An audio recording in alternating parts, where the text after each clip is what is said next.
Hello everyone, today we are going to learn basic Draftsight tutorial how to add leader to text. So if you want to create leader, you can type leader, press enter, and then start for the point. I will click in it. The next you can click at this point.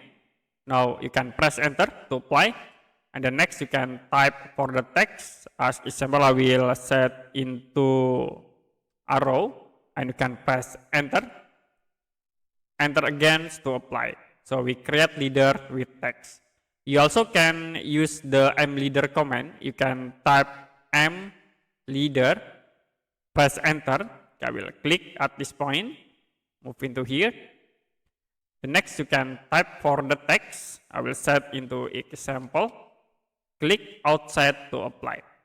You also can select these text objects and then you can move these arrows into here to editing the arrow.